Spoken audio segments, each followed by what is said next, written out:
Hey guys, how's it going? My name is Omar, and I had a message from God that I wanted to share with you guys today.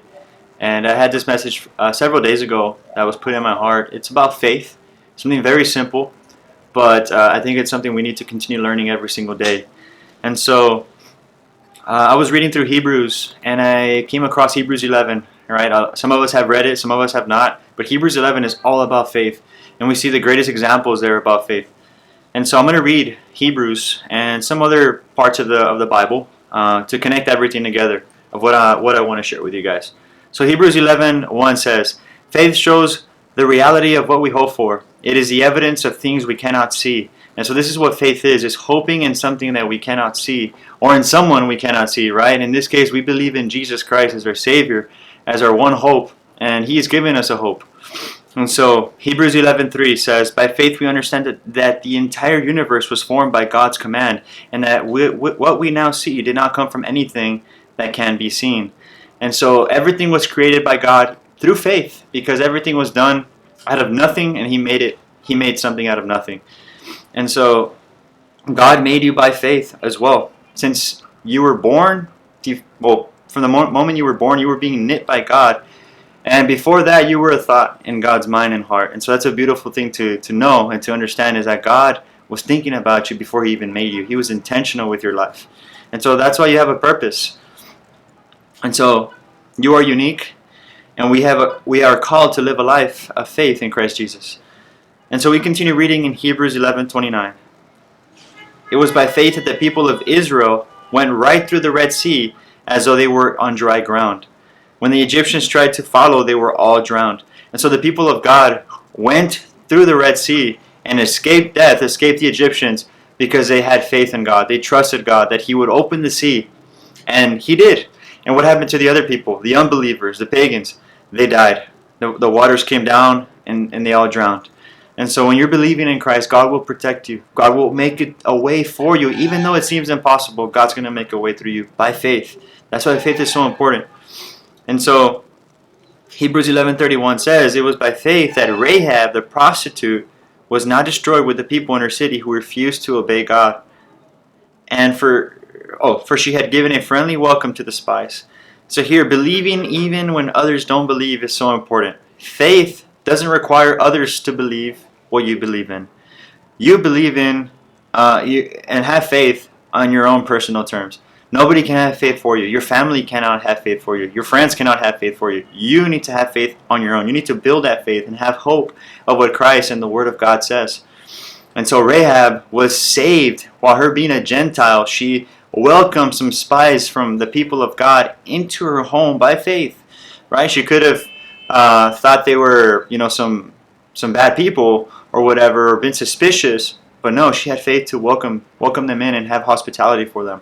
And through that, she was saved. And she was not destroyed like her city. And so,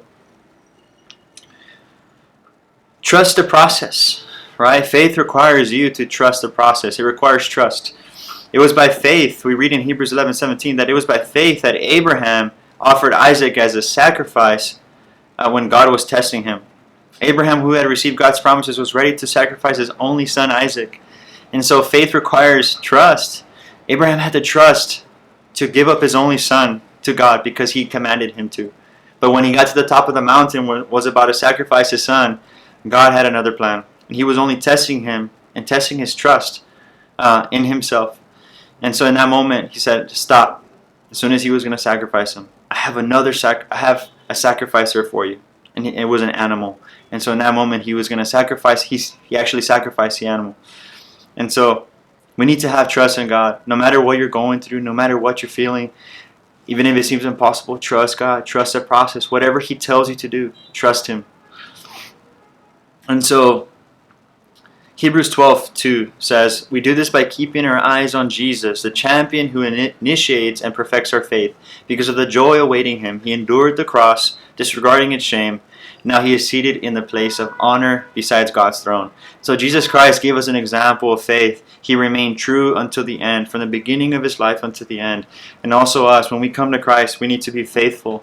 We need to endure till the end. And persecution will come, right? Hard times will come. And during those times, we cannot put the towel in. We got to keep going. We got to keep marching, keep praying, keep hoping. And so your pain will also bring healing to many. Jesus remained faithful and let God continue to work.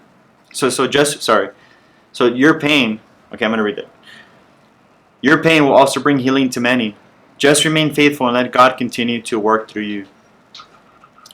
And so faith also requires for us to have accountability. Accountability is having brothers and sisters around your life that can hold you accountable to the Word of God, to prayer, to reading. And so we see in Romans 10:17 says, so faith comes from hearing, that is hearing the good news about Christ.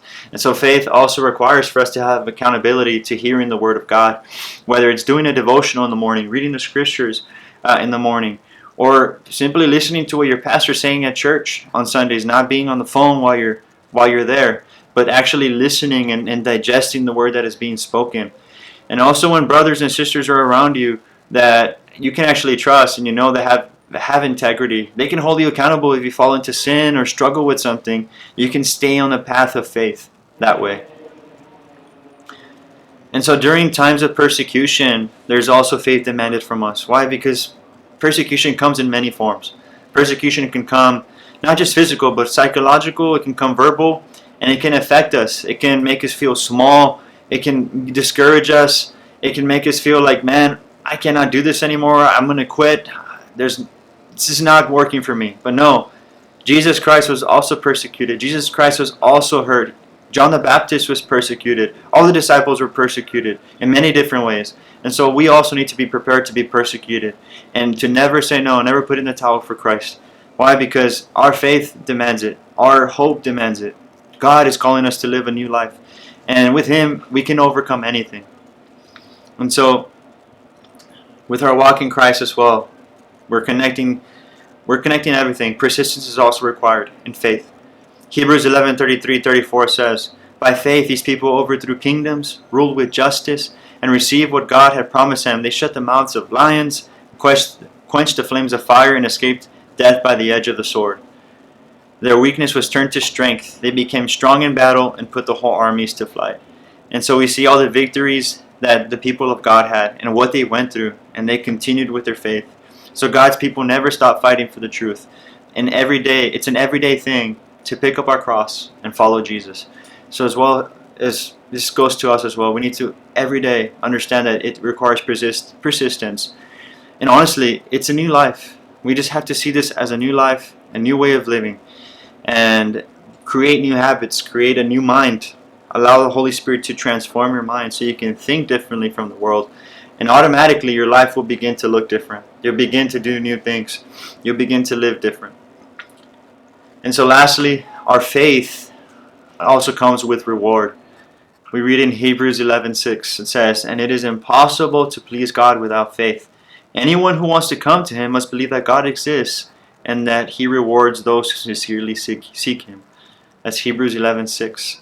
And so God does reward you for your faith and for your faithfulness. When we get to heaven, God's going to hold us accountable of what we've done and what we have not done.